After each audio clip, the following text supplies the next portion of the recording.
लिखेंगे यहाँ पे अपनी कॉपीज में, हेडिंग डाल दीजिए एमैल्गमेशन ऑफ कंपनीज। ठीक है, काफी सारी बातें आज मैं आपको समझाने वाला हूं एमैल्गमेशन ऑफ कंपनीज के बारे में। बिल्कुल ही नया टॉपिक है आपके आपके लिए, कहीं भी शायद आपने सुना नहीं होगा इसके बारे में, दैट्स फॉर श्योर। बिल्कुल एक नई चीज है। ठीक है, तो आपको बहुत ध्यान से सुनना है, प्लस जो भी मैं यहाँ पे स्लाइड्स प्रेजेंट करूंगा और जब मैं आपको लिखने का मौका दूंगा तो आपको लिखना है, उससे पहले कुछ ना लिखें। ठीक है, लिखने का चांस सब बच्चे को मिलेगा, तो ऐसा नहीं कि फटाफट भागते हुए आप सोचते होंगे कि सर हम पहले नोट कर लेते हैं, पता नहीं आप स्लाइड को भगा देंगे। ऐसा कुछ भी नहीं होने वाला है, मैं आपको सफिशिएंट टाइम दूंगा, बस आपको पहले कॉन्सेप्ट को समझना है। जब मैं कॉन्सेप्ट को एक्सप्लेन करूंगा तो आप मेरी ओर बिल्कुल ध्यान देंगे, समझेंगे, और उसके बाद जब मैं समय दूंगा लिखने का तभी आपको लिखना है। Okay, so amalgamation of companies title सबने डाल दिया है। आइए शुरुआत करते हैं चैप्टर की और समझेंगे सबसे पहला टॉपिक, द कॉन्सेप्ट ऑफ एमैल्गमेशन।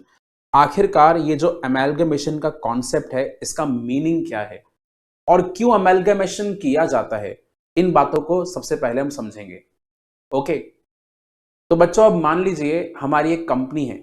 ठीक है, आप सबकी एक कंपनी है, बहुत सारे शेयर होल्डर्स हैं उस कंपनी के। आई होप सबको मालूम है कंपनी का मतलब क्या होता है ना।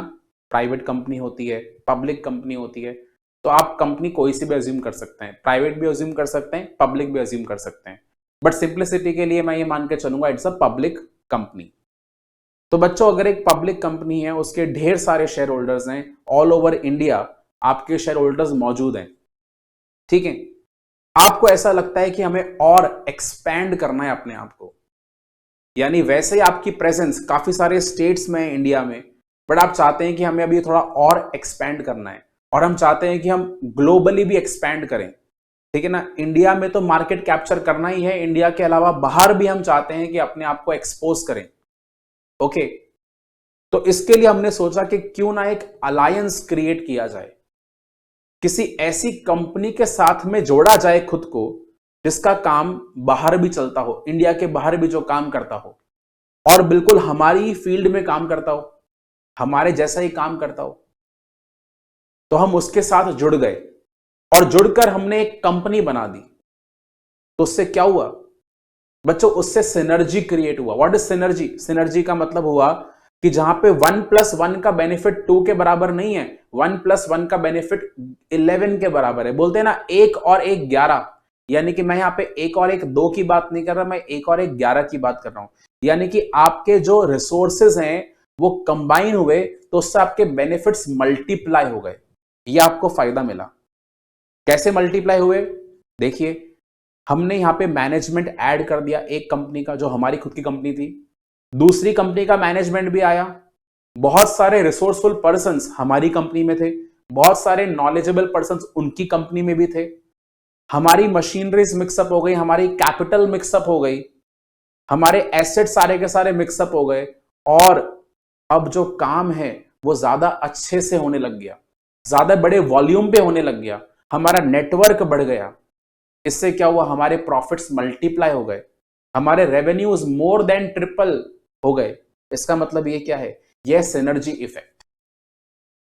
तो बच्चों क्या आपने ऐसी चीजें सुनी है इन अवर प्रैक्टिकल लाइफ?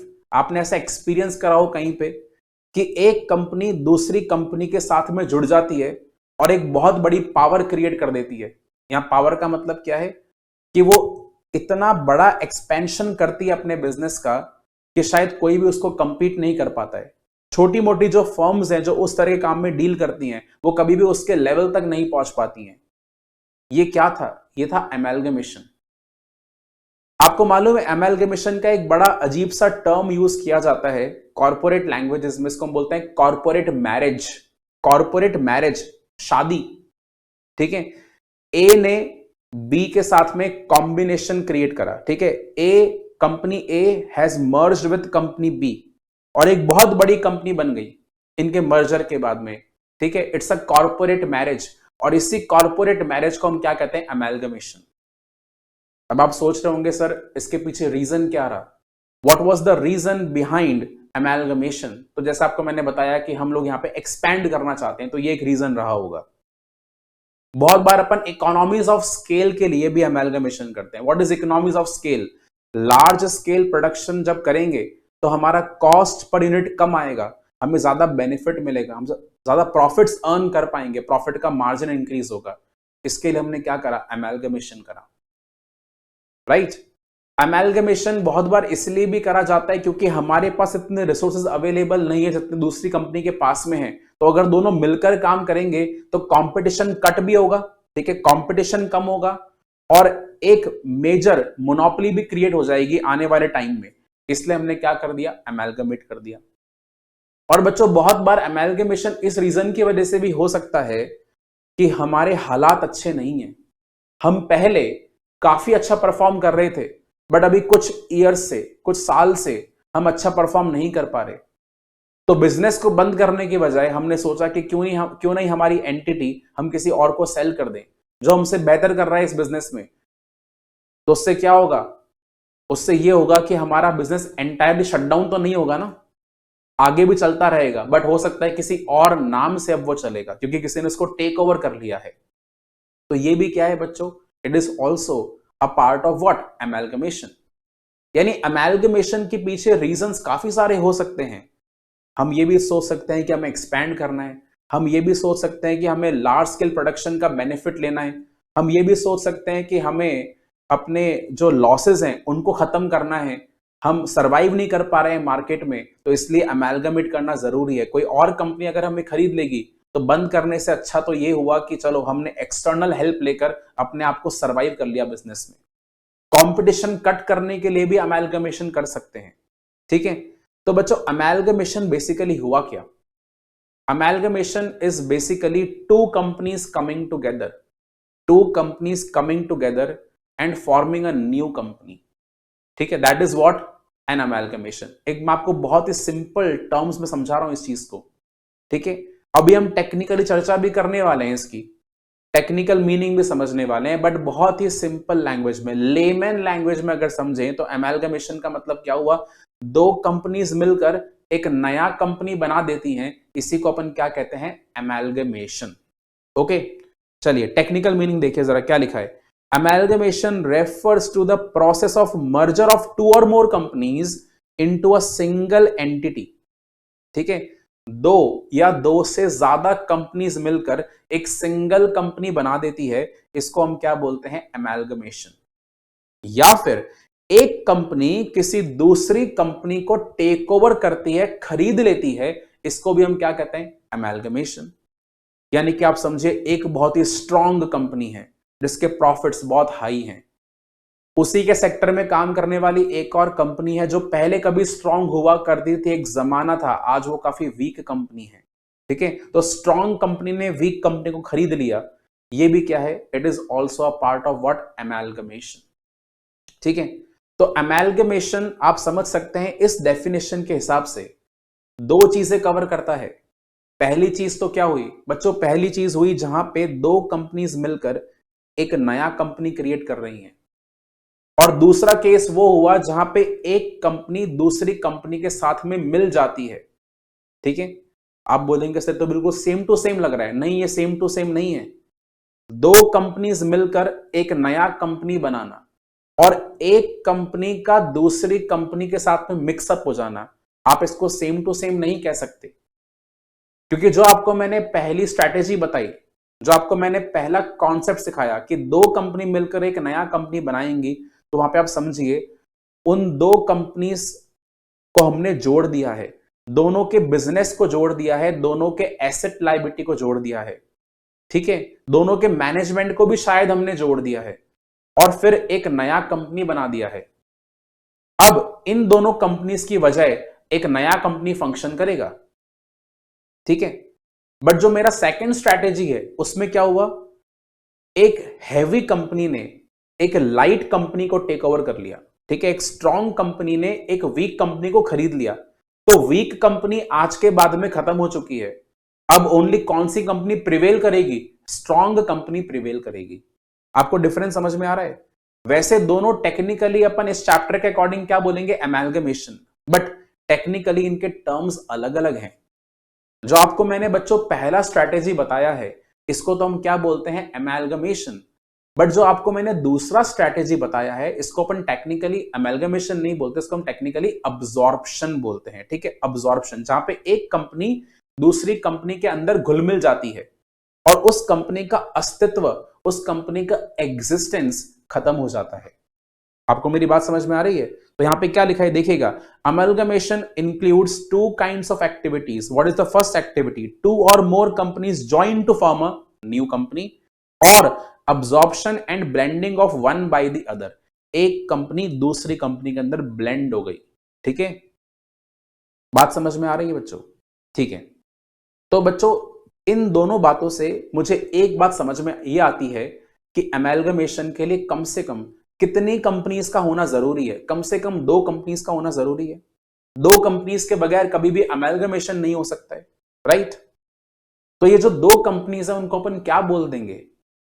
इनमें से कोई सी भी एक कंपनी कहलाती है ट्रांसफरर कंपनी। ट्रांसफरर यानी जो अपने बिजनेस को सेल करता है, दैट इज व्हाट ट्रांसफरर।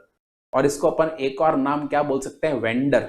ठीक है, और जो नया कंपनी क्रिएट होता है, जो परचेस करता है, उसको अपन क्या बोलते हैं? ट्रांसफरी, यानी कि वेंडी कंपनी। सो बायर कंपनी और वेंडी कंपनी और transferee company one and the same thing. And the other concept is seller company और वेंडर कंपनी और ट्रांसफरर कंपनी। ठीक है, ये कुछ बेसिक आपको समझ में आ रहे हैं? देखिए बच्चों, चैप्टर में हमें बहुत सारी चर्चा करनी है, सारी की सारी बातें पहली क्लास में नहीं हो सकती, तो अपन यहाँ पे सीक्वेंशियली वन बाय वन आगे बढ़ेंगे।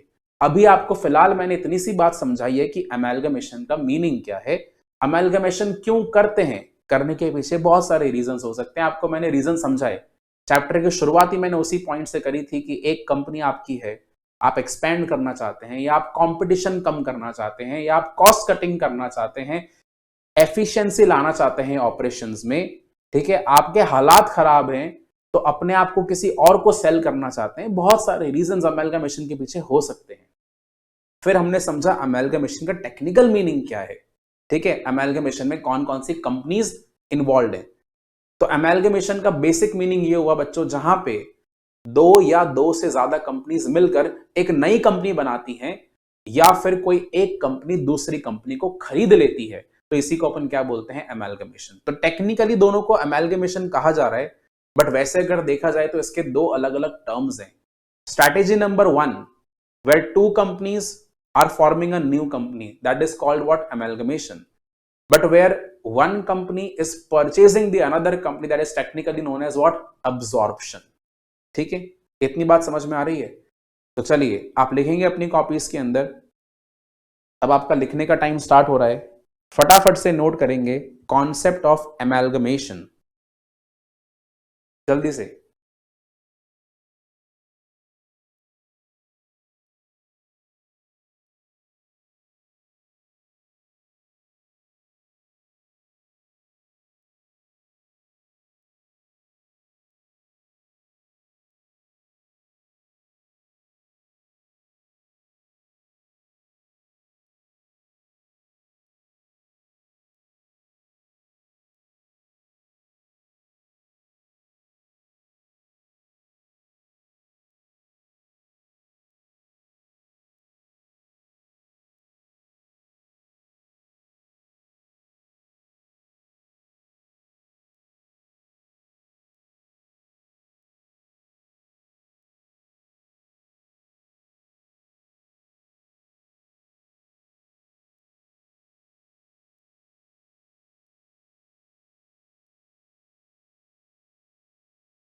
हाँ जी, सबने नोट कर लिया है?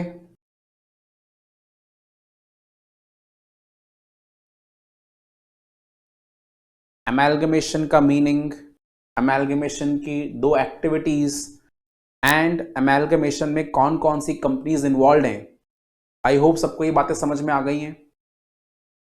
अब मैं आपको काफी सारे एग्जाम्पल्स के थ्रू ये समझाने वाला हूं कि इन दोनों डेफिनेशन में डिफरेंसेस क्या हैं। ठीक है, मैं आपको यहाँ पे विजुअली दिखाकर समझाऊंगा कि इन दोनों में जो डिफरेंस है वो क्या है। ये आपको पकड़ना बहुत जरूरी है। अमेलगमेशन और अब्जॉर्प्शन ये सेम टर्म्स नहीं है, these are the different terms. ठीक है, और जरा देखिएगा यहां पे अब एग्जाम्पल वन है बच्चों अमेलगमेशन के लिए। आप समझिए यहां पे क्या हुआ। Company A and company B has amalgamated to form a new company C. ठीक है, कंपनी ए और कंपनी बी, इन दोनों कंपनी ने मिलकर एक नया कंपनी बनाया, कंपनी सी। कंपनी का नाम कुछ भी हो सकता है, मे बी नई कंपनी का नाम ए बी हो जाता, मे बी नई कंपनी का नाम बी ए हो जाता, हालांकि यहां पे नई कंपनी का नाम क्या है, सी। तो आप यहां पे इस स्ट्रैटेजी को क्या नाम देंगे, अमेलगमेशन, क्योंकि दो कंपनीज ने मिलकर एक नया कंपनी बनाया है। ओके, तो यहां पे जो company A and company B हैं, they are selling their business to whom, to company C. So company A and B are both vendor companies, so they are known as what, transferor companies. And what is company C? Company C is the transferee company who is purchasing the business of A and B. ठीक है, तो जो company सी है वो Wendy company है या वो transferee company है, बट जो कंपनी ए है और कंपनी बी है वो है ट्रांसफरर कंपनी या फिर वेंडर कंपनी। अब इसमें क्या होगा बच्चों, इस अमेलगमेशन के बाद में कंपनी ए और कंपनी बी का आइडेंटिटी खत्म हो जाएगा। ठीक है ना, कंपनी ए और कंपनी बी के नाम से अब कुछ भी नहीं रहेगा। जो कंपनी एग्जिस्ट करेगी that will be company C. ठीक है, तो कंपनी सी एग्जिस्ट करेगा, but on papers company A and company B will be liquidated. Done. Second example देखिएगा, example number 2, this is for absorption. तो अब्जॉर्प्शन में क्या होगा, company A is taken over or purchase by company B. Company A को company B ने खरीद लिया, तो company A is selling the business to whom, to company B. So company B is definitely the purchaser, यानी कि वो है vendee company या फिर ट्रांसफरी कंपनी। बट जो कंपनी ए है जो अपने आप को सेल कर रहा है वो कौन है, वेंडर कंपनी या फिर ट्रांसफरर कंपनी। अब इसकी वजह से क्या होने वाला है, अब्जॉर्प्शन की वजह से क्या होगा, कंपनी बी का जो एग्जिस्टेंस है वो अब्जॉर्प्शन के बाद भी रहेगा इंटैक्ट, बट जो कंपनी ए है जो कंपनी बी के साथ में ब्लेंड हो चुकी है उसका एग्जिस्टेंस हमेशा के लिए खत्म हो जाएगा। तो आप अमेलगमेशन में देख सकते हैं एक नया कंपनी क्रिएट हो रहा है, बट अब्जॉर्प्शन में ध्यान रहे बच्चों, कोई भी नया कंपनी क्रिएट नहीं होता है। अब्जॉर्प्शन के अंदर जो एक पुराना कंपनी है वो दूसरी पुरानी कंपनी को खरीद लेता है। ठीक है, तो कोई भी उससे नया कंपनी क्रिएट नहीं हो पाता। पुराना कंपनी है, बस पुरानी कंपनी के पास में आज ज्यादा रिसोर्सेज अवेलेबल हैं क्योंकि उसने एक और कंपनी को टेक ओवर कर लिया है। ठीक है, तो यहां पे नाम जो रहेगा वो किस कंपनी का रहेगा, जो कंपनी स्ट्रॉन्गर कंपनी है उसका नाम आज भी चलेगा, और जिसको अपन ने खरीद लिया है उसका एग्जिस्टेंस खत्म हो जाएगा।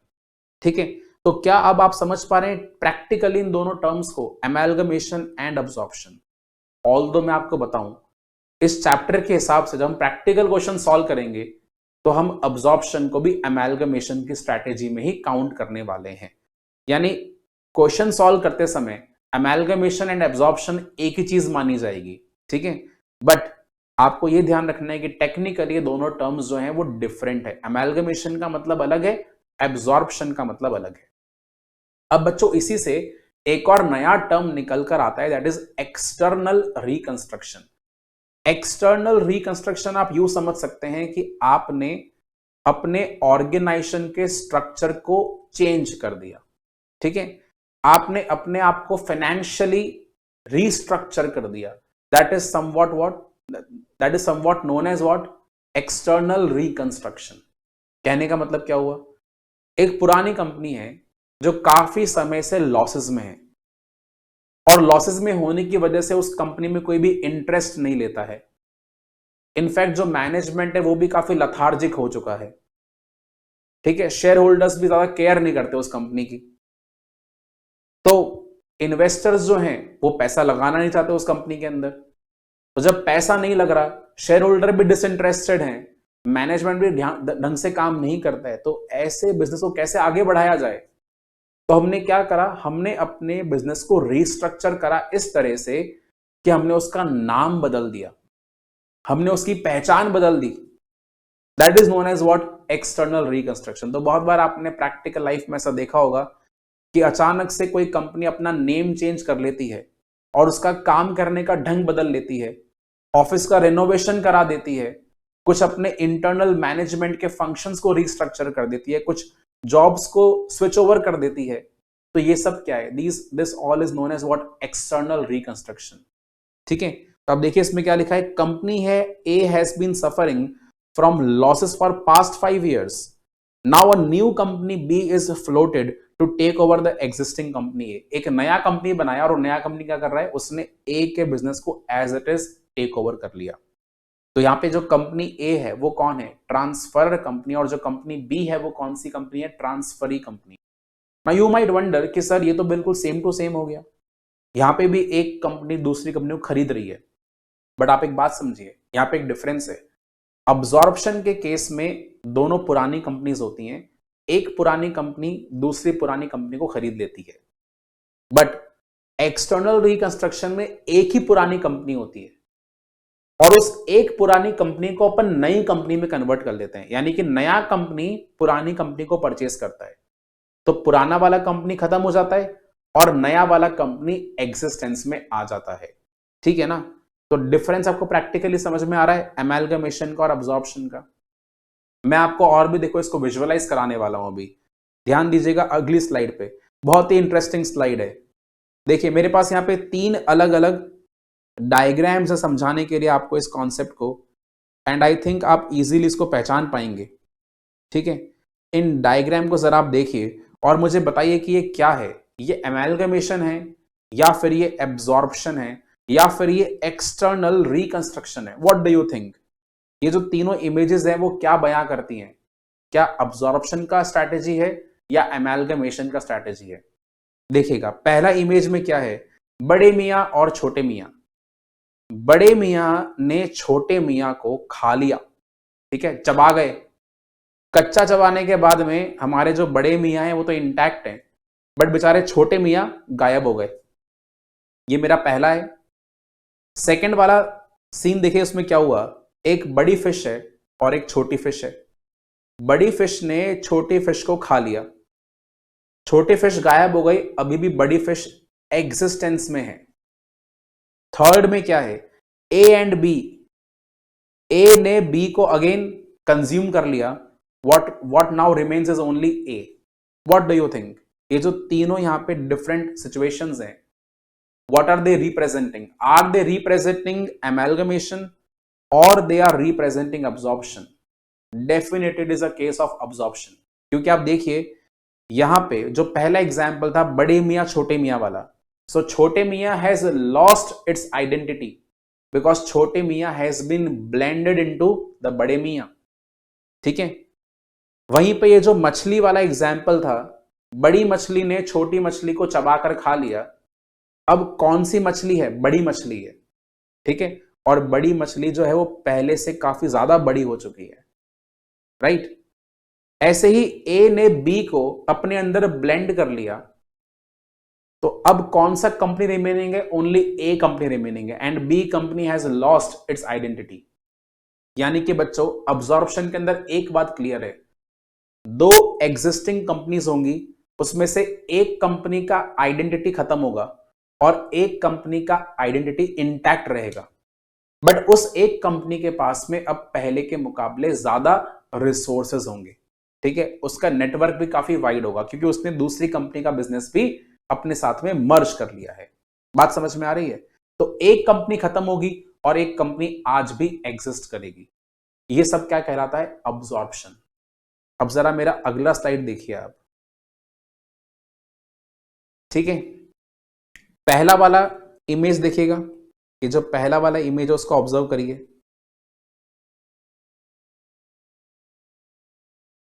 ठीक है, this is the first, this is the second, ठीक है। तो यहां पे कोई बड़े मियाँ छोटे मियाँ नहीं है, यहां पे ये मानिए कि आप पर्सन 1 पर्सन 2, ठीक है, this is 1, this is 2, now 1 and 2 have combined with each other, 1 and 2 have combined with each other to make what, to make 3। Difference समझ में आ रहा है? यहां पे 1 का मैनेजमेंट और 2 का मैनेजमेंट, या 1 की पावर्स और 2 की पावर्स मिक्सअप होकर एक बड़ी पावर क्रिएट कर रही है। आइडेंटिटी इन दोनों की खत्म हो जाएगी और एक नई कंपनी की आइडेंटिटी क्रिएट हो जाएगी, ठीक है। So one has lost its identity, 2 has lost its identity. In fact, a new identity has now been created in name of what? 3। ऐसे ही आप अगला वाला इमेज देखिए, वहां पे भी वही सेम चीज है। For example, this is x, this is y, x and y have collaborated to create xy, right? There is x, there is y, x and y have collaborated to create what? xy। तो x का business y का business मर्ज हुआ और अब ये दोनों का business मिलकर एक नया कंपनी एग्जिस्टेंस में आया, that is XY। So x will lose its own identity, y will also lose its own identity, and now we have a new company called XY। और सेम ऐसा ही एग्जाम्पल आप आखिरी वाला देख सकते हैं, A and B are the two older companies, A and B collaborate together to form what? AB। Are you getting my point? तो बच्चों ये वाला किस चीज का एग्जाम्पल है? It is an example of what? Amalgamation. Amalgamation में क्या होगा? जो दो एग्जिस्टिंग कंपनीज हैं वो अपनी आइडेंटिटी खो देंगे और एक नई कंपनी में अपने आप को मर्ज कर लेंगे। तो अब दुनिया के सामने जो तस्वीर होगी वो एक नई कंपनी की होगी, पुरानी कंपनी की नहीं रहने वाली, ठीक है। यानी एमैल्गमेशन की स्ट्रैटेजी को सक्सेसफुल करने के लिए हमें कम से कम कितनी कंपनियां चाहिए? 2 कंपनी चाहिए, और वो 2 कंपनी मिलाकर तीसरी कंपनी बना लेती हैं, एक नई कंपनी बना लेती है और बाकी दोनों कंपनीज खत्म हो जाती हैं। बट अब्जॉर्प्शन के केस में एक बड़ी कंपनी एक छोटी कंपनी को अपने अंदर ब्लेंड कर लेती है, अपने अंदर कंज्यूम कर लेती है, जिसकी वजह से छोटी वाली कंपनी या वीक कंपनी हमेशा के लिए खत्म हो जाती है और जो स्ट्रांग कंपनी है वो दुनिया के सामने नजर आती है। डिफरेंस समझ में आ रहा है? मैं वैसे हमेशा ये नहीं बोलूंगा कि स्ट्रांग और वीक कंपनी के बीच में अब्जॉर्प्शन होता है, ऐसा कुछ भी नहीं है, बस आपको मैंने ये एग्जाम्पल देकर समझाया है।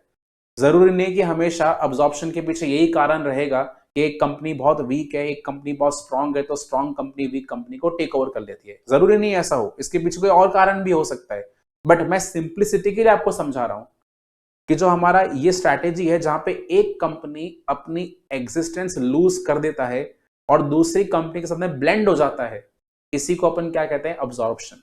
बट जहां पे दो कंपनीज अपनी एग्जिस्टेंस खोकर एक नया कंपनी बना लेते हैं, उसको अपन क्या बोलते हैं?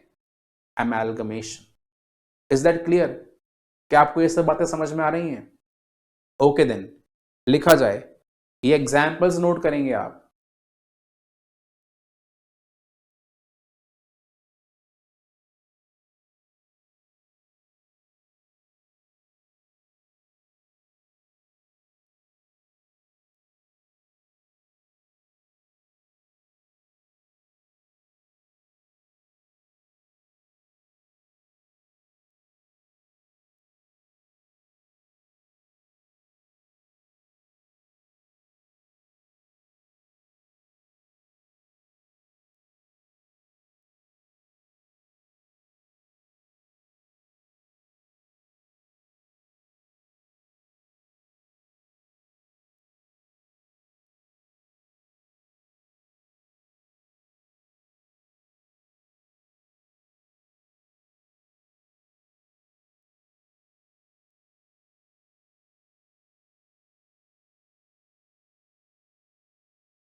Okay, so everyone has noted all of the three examples for amalgamation, absorption, and external reconstruction. Is the noting part complete now?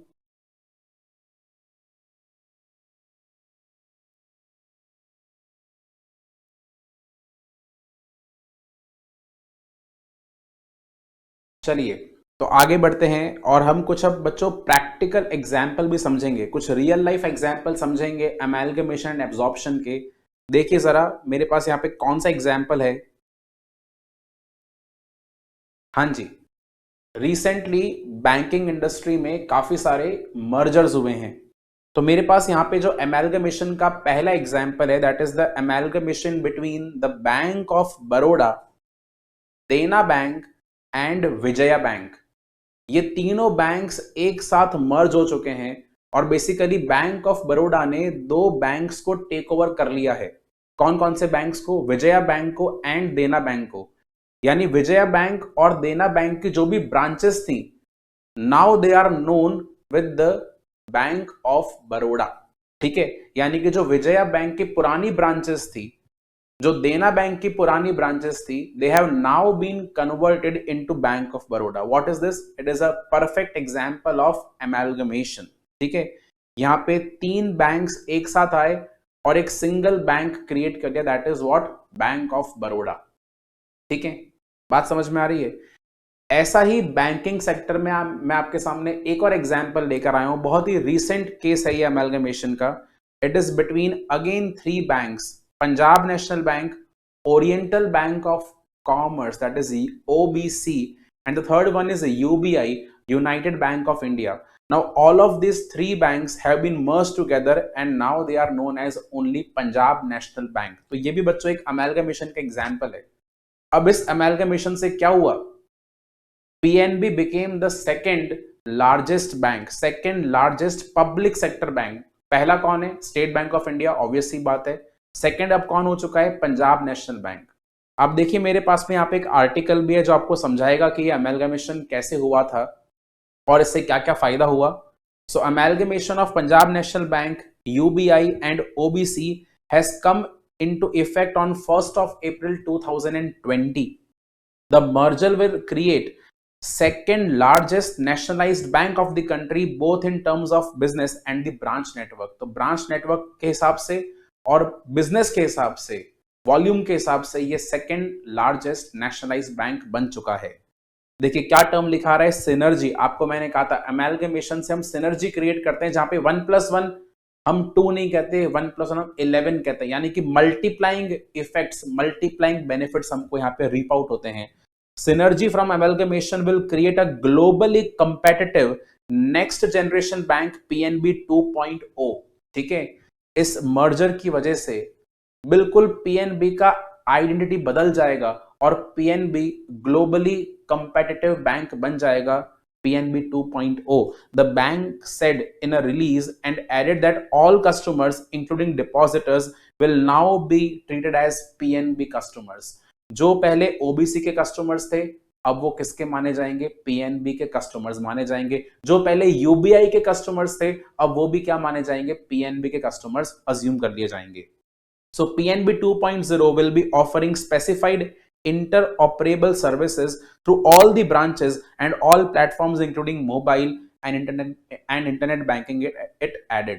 यानी कि जो बाकी ब्रांचेस थी वो भी अब सारी की सारी जो ब्रांचेस हैं they will become the branches of PNB and they will provide inter operable services. इसका मतलब क्या हो गया कि आपको ऐसा नहीं है कि अगर आपका पहले अकाउंट UBI में था जो अब कन्वर्ट हो चुका है PNB में, तो जरूरी नहीं है कि आपको अपनी सर्विस के लिए उसी ब्रांच में विजिट करना पड़ेगा जहां पे आपका अकाउंट था। अगर आप कोई एग्जिस्टिंग PNB ब्रांच के अंदर विजिट करेंगे तो भी आपको वही सारी सर्विसेज मिल पाएंगी। आगे और क्या लिखा है? The amalgamated bank will have a wider geographical reach through 11,000 plus branches, more than 13,000 ATMs, 1 lakh employees and a business mix of over rupees 18 lakh crores। देखिए कितना सिनर्जी यहाँ पे क्रिएट हुआ है। सारे के सारे एम्प्लॉइज मर्ज हो गए, सारी की सारी ब्रांचेस मर्ज हो गई, ATMs मर्ज हो गए और एक वाइड नेटवर्क क्रिएट हो गया। The bigger geographical footprint will help us serve our customers more effectively and efficiently. तो आप देख सकते हैं कि ये जो यहाँ पे amalgamation हुआ है, ये किसके लिए हुआ? सिनर्जी के लिए हुआ, अपने नेटवर्क को और बड़ा करने के लिए हुआ, अपने आप को एक्सपैंड करने के लिए किया गया है। ठीक है, तो बच्चों ये था बैंकिंग इंडस्ट्री के दो बहुत ही पॉपुलर एग्जाम्पल जो रिसेंट टाइम्स के हैं।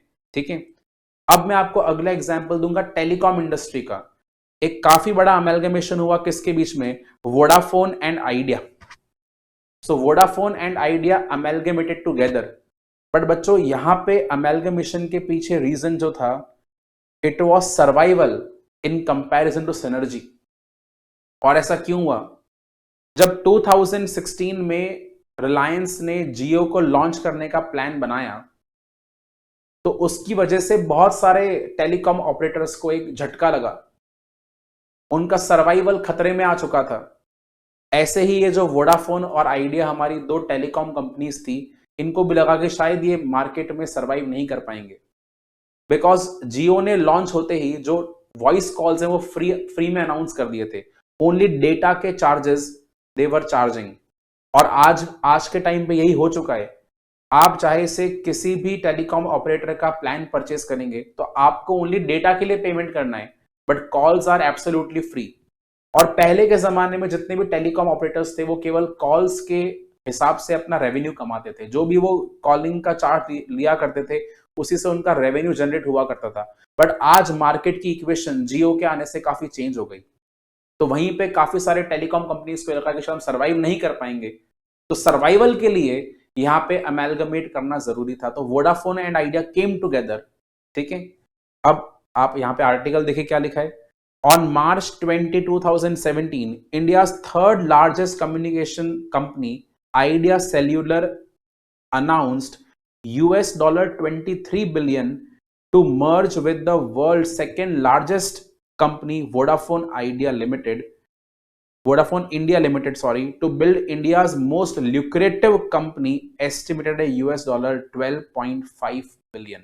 ठीक है, the company will have a subscription base of 394 million and a customer market share of 35% and 41% respectively. As the merger is expected to take 24 months, इस merger को 24 months लगने थे to complete. Both the companies have agreed to operate as separate companies until then. यानी 24 months तक Vodafone will be operating as Vodafone only and Idea will be operating as Idea only. But after 24 months it has now become what? Vodafone Idea. अब इनका symbol भी VI हो चुका है। आपने देखा होगा इनका जो लोगो है वो एक नया लोगो आ चुका है VI के नाम से। आगे लिखा है, together Kumar Mangalam Birla, chairman of Aditya Birla group, said Idea and Vodafone will build a very important company when we look at our mutual power. The merger of fierce competitors in the Indian telecommunication industry came after India's largest company, Reliance Industries Limited, owned by Mukesh Ambani, launched Reliance Jio Infocom Limited in September 2016. So Jio came up with prices offering free voice and lowest prices in the world. It has disrupted the telecommunication industry in the country, where the telecom operators receive 70% of their revenue through voice telephony. यानी जियो के आने से पहले जो सभी telecom operators का major revenue था voice calls की वजह से आता था, बट जियो ने आते ही वॉइस कॉल्स फ्री कर दिए और जो बाकी सारे मोबाइल ऑपरेटर्स की ब्रांड्स थी, ठीक है ना, एयरटेल की बात करें या आइडिया की बात करें या हम एयरसेल की बात करें, इन सब के कस्टमर्स जो हैं वो धीरे धीरे जाकर जियो के अंदर माइग्रेट हो गए। तो बाकी कंपनीज का सर्वाइवल, एग्जिस्टेंस खतरे में आ चुका था। इसलिए आप देखिए यहाँ पे वोडाफोन और आइडिया का जो एक मेजर मर्जर है वो अनाउंस हुआ था। तो आप देख सकते हैं यहाँ पे more than synergy we are focusing on what? Survival. But ये जो बैंक्स का एग्जांपल था, here we are focusing on synergy to create our more wide expanded base, right?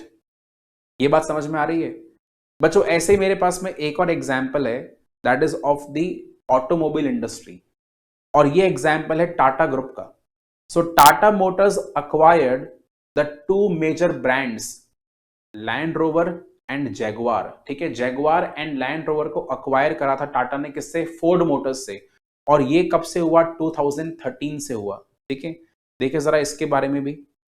So in the competitive market, for attaining the success, one needs to be a global player to manage the business risk, and company need to to be strategize themselves based on its internal strength and external opportunities. And Tata Motors acquisition of Jaguar and Land Rover is a unique example for this. ठीक है, हम अपने business को globally expand करना चाहते हैं, क्यों? To play a longer game in the market. लंबे समय तक अगर बिजनेस में टिके रहना जरूरी है तो आपकी कंपनी को ग्लोबल लेवल पे जाना पड़ेगा। That is why Tata took over what, Jaguar and Land Rover. ठीक है, so Tata Motors wanted to expand its product portfolio and diversify its market base. अपने मार्केट बेस को डाइवर्सिफाई करने के लिए, हाई एंड कार्स में एंट्री लेने के लिए हमने यहाँ पे अक्वायर करा किसको? जैगवार को एंड लैंड रोवर को। बट आप अभी तक भी सोचते होंगे सर, आज भी हमारे पास तीनों ब्रांड की कार्स अवेलेबल है, टाटा की भी अवेलेबल है, लैंड रोवर की भी है और जैगवार की भी है। ऑल्दो टाटा ने जैगवार एंड लैंड रोवर को एक्वायर तो कर लिया, बट जो ब्रांडिंग है वो आज भी लैंड रोवर की इंटैक्ट है, जो ब्रांडिंग है वो जैगवार की आज भी इंटैक्ट है। बट जो कंपनी है, it is now owned by whom? By the Tata group. ठीक है, so land rover is making what? High and SUVs, Jaguar is making what? High-end luxury cars. But Tata Motors was initially making what?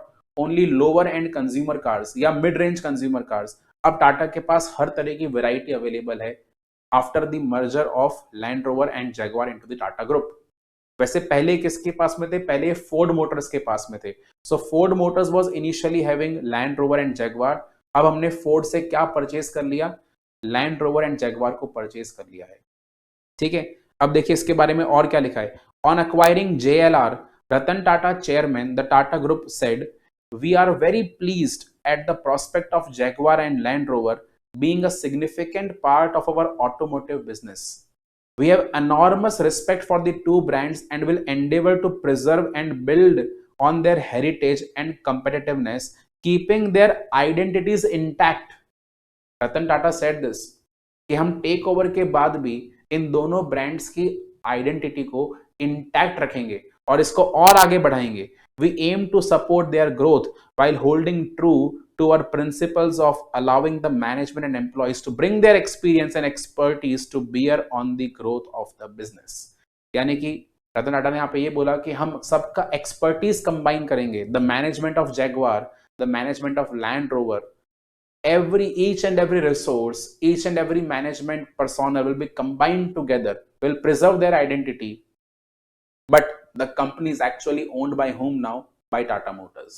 ठीक है, तो देखा मैंने आपको यहाँ पे लाइफ एग्जाम्पल्स दिए हैं, ठीक है, रियल लाइफ एग्जाम्पल्स दिए हैं समझाने के लिए कि बेसिकली अमेलगमेशन क्या है।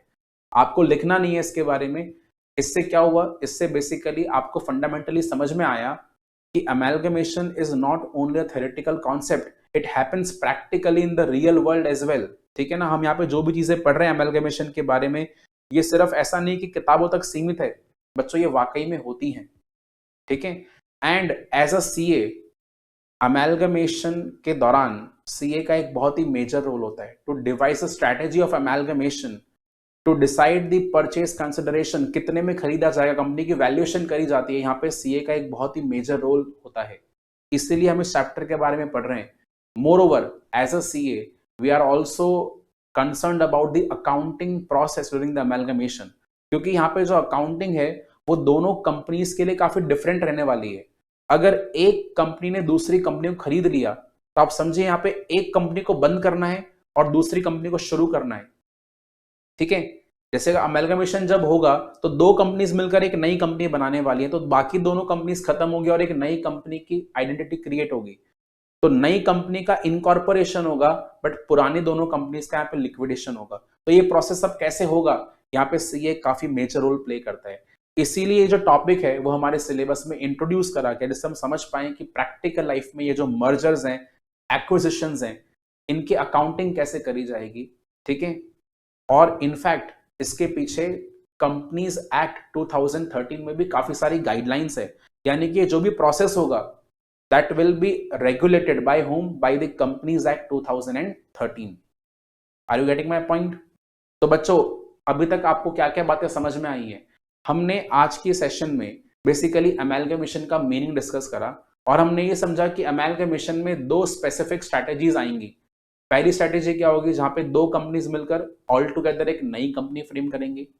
सेकंड स्ट्रैटेजी ये होगा जहां पे एक कंपनी किसी दूसरी कंपनी को टेक ओवर करेगी।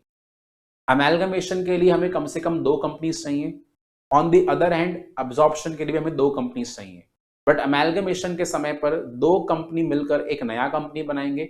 अब्जॉर्प्शन के केस के अंदर एक पुरानी कंपनी दूसरी पुरानी कंपनी को परचेज करेगी और केवल एक कंपनी एग्जिस्टेंस में रहेगी। जो कंपनी अपना बिजनेस सेल करती है that is the vendor company और द ट्रांसफरर कंपनी। और जो कंपनी नई फॉर्म होती है, जो कंपनी टेक ओवर करती है बिजनेस को, उसको हम कहते हैं ट्रांसफरी कंपनी या फिर वेंडी कंपनी। ठीक है, उसके अलावा हमने यहाँ पे एग्जांपल्स देख लिए अमेलगमेशन के, एब्जॉर्प्शन के, एक्सटर्नल रिकंस्ट्रक्शन के। तो बच्चों इस चैप्टर के अंदर हम केवल एग्जाम्पल 1 और एग्जाम्पल 2 को कवर करने वाले हैं। एक्सटर्नल रिकंस्ट्रक्शन हम यहाँ पे कवर नहीं करेंगे, but still as a difference मैंने आपको ये समझाया है that is this is only a theoretical concept for our syllabus. External reconstruction के हमारे पास प्रैक्टिकल क्वेश्चंस नहीं है। ठीक है, बस आपको ये समझना है कि अगर कोई कंपनी लॉसेस में है तो अपने आप को रिवाइव करना चाहती है, ठीक है, और उसी स्कीम को अपन ने क्या नाम दिया है, एक्सटर्नल रिकंस्ट्रक्शन। वैसे अगर आपको मालूम हो तो एक बैंक का भी रिकंस्ट्रक्शन हुआ था लॉसेस से रिवाइव होने के लिए। क्या आपको उस बैंक का नाम मालूम है? Yes bank. So yes bank was reconstructed by RBI और इसके लिए आरबीआई ने अलग से एक स्कीम बनाई थी, क्योंकि यस बैंक के इतने सारे जो अकाउंट्स हैं वो बैड लोन्स में कन्वर्ट हो गए थे। तो यस बैंक को बचाने के लिए और डिपॉजिटर्स के ट्रस्ट को मेंटेन करने के लिए आरबीआई ने एक रीस्ट्रक्चरिंग का स्कीम अनाउंस करा था, एक रिकंस्ट्रक्शन का स्कीम अनाउंस करा था यस बैंक के लिए। You can call it as a part of external reconstruction, right. But वो हमें यहाँ पे प्रैक्टिकली डिस्कस नहीं करना अपनी क्लासेस के दौरान, हमें केवल फोकस करना है अमेलगमेशन पे एंड एब्जॉर्प्शन पे। एंड मोर ओवर, चाहे से अमेलगमेशन हो या एब्जॉर्प्शन हो, हम जो अकाउंटिंग करेंगे वो अमेलगमेशन के पॉइंट ऑफ व्यू से ही करेंगे। यानी अगर हम यहाँ पे क्वेश्चन सॉल्व करने की बात करें, so amalgamation and absorption are together known as what, amalgamation only. But technically yes, there will exist a difference between these two terms. Is the point clear now? बातें समझ में आ गई हैं बच्चों आज के सेशन की? तो नेक्स्ट सेशन के अंदर हम लोग क्या करेंगे, इस चर्चा को थोड़ा और आगे बढ़ाएंगे। ठीक है, हम इसके जो और वाइडर कॉन्सेप्ट्स हैं उसको समझेंगे, अमेलगमेशन के टाइप्स क्या हैं उनको भी समझने वाले हैं। ठीक है, और उसके अलावा प्रैक्टिकल क्वेश्चंस को भी प्रोसीड करने की हम कोशिश करेंगे अगले लेक्चर के अंदर, right. So till then your homework is to revise whatever has been done in today's class. उसके अलावा थोड़ा आप गूगल पे और सर्च करिए अमेलगमेशन के बारे में, कुछ और एग्जाम्पल्स निकालिए कि कौन कौन से मेजर अमेलगमेशंस हुए हैं, जिससे आप अपनी नॉलेज को और भी एक्सपैंड कर पाएंगे, right. So see you all in the next class, till then bye bye.